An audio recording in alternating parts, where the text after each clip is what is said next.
Hello everyone, आपका हमारे channel पर स्वागत है। अरुणाचल प्रदेश की लोक कथा आबोतानी और रीलूतामी के उद्दंड बच्चे। तागिन जनपद में ऐसी मान्यता है कि बंदर रीलूतामी की संतानें हैं। रीलूतामी हवा का इंसानी नाम है, अर्थात दूसरे शब्दों में कहे तो बंदर हवा की संतानें हैं। कहा जाता है कि हवा का बच्चा होने के कारण बंदर बहुत चंचल, उद्दंड और उत्पात मचाने वाला प्राणी था।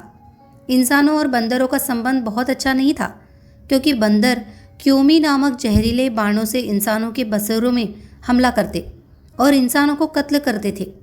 उनके ऐसे उत्पात से इंसानों का जीना मुश्किल हो गया था। इसी कारण आबोतानी ने यह प्रण लिया कि इन बंदरों को सबक सिखाना ही होगा। इसके लिए आबोतानी को सही मौके का इंतज़ार था। एक दिन आबोतानी को वह अवसर मिल गया। एक दिन सारे के सारे बंदर मछली पकड़ने में व्यस्त थे। मछली पकड़ते वक्त वानरों ने बेफिक्र होकर अपने सारे धनुष बाण नदी किनारे रख दिए थे। इधर आबोतानी ने चुपके से सारे धनुषों को एक दूसरे की नोक से बांध दिया, ताकि सतर्क होने पर कोई भी वानर तीर नहीं चला सके। जब आबोतानी आश्वस्त हो गए कि कोई धनुष शेष नहीं रह गया है, तो उन्होंने तुरंत सामने आकर सारे बंदरों को ललकारा कि वे आकर उनका सामना करें। सारे बंदर पानी से उछल उछल कर बाहर आ गए और उन्होंने अपने अपने धनुष उठाने की कोशिश की, परंतु सारे धनुष एक दूसरे के साथ बंधे होने के कारण कोई वानर धनुष उठाकर तीर नहीं चला पाया। अपने धनुषों की ऐसी अवस्था से खिन्न होकर बंदरों ने उन्हें पानी में फेंक दिया और आबोतानी ने तीर चलाकर बंदरों को मारना आरंभ किया। उधर बंदरों के मुखिया बेतुम तापी ने चालाकी से अपने तीर और धनुष को पहले ही छिपा रखा था, इसलिए उसने आबोतानी का सामना किया, लेकिन आबोतानी से वह अकेला लड़ नहीं पाया। बाकी सारे बंदर बिना जहरीले तीरों के कमज़ोर पड़ गए थे, इसलिए अंत में उन सबको भागना पड़ा। उस दिन पहली बार इंसानों ने बंदरों पर जीत हासिल की। बंदर भी कहाँ चुप रहने वाले थे। रीलूतामी के उद्दंड बच्चों ने एक दिन आबोतानी के खेत में आकर सारी फसल को नष्ट कर दिया। अपनी खेती की ऐसी दुर्दशा देखकर आबोतानी ने निश्चय किया कि आज तो इन बंदरों को सबक सिखाकर ही दम लेंगे। अंततः एक दिन आबोतानी उस रास्ते पर लेट गए जहाँ बंदरों की टोली आया जाया करती थी। लेटने से पहले उन्होंने ताई और तायाक नामक खाद्य पदार्थ को पीसकर कान, नाक और अपने शरीर के भीतरी हिस्सों में लगाया, जिससे उनके शरीर से दुर्गंध निकलने लगी। आबोतानी मरने का अभिनय करते हुए रास्ते में लेट गए। रास्ते से गुजरते हुए जब बंदरों की टोली ने देखा कि आबोतानी उनके मार्ग में लेटा हुआ है और उसके शरीर से दुर्गंध भी आ रही है, तो उन्होंने ये समझ लिया कि ये आबोतानी का मृत शरीर है।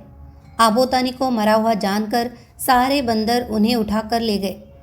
बंदरों की टोली आबोतानी को अपने घर तक ले आई, जहां उनके परिजन उनका इंतजार कर रहे थे।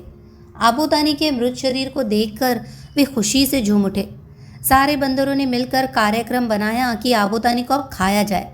बंदरों के बुजुर्ग माता पिता ने अपने बच्चों से कहा कि आबोतानी को पकाने के लिए वे पानी और लकड़ियों का बंदोबस्त करके लाए।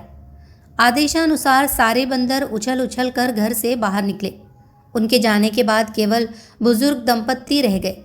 दोनों को अकेला पाकर आबोतानी ने अपना अभिनय भंग किया और उठकर बैठ गए।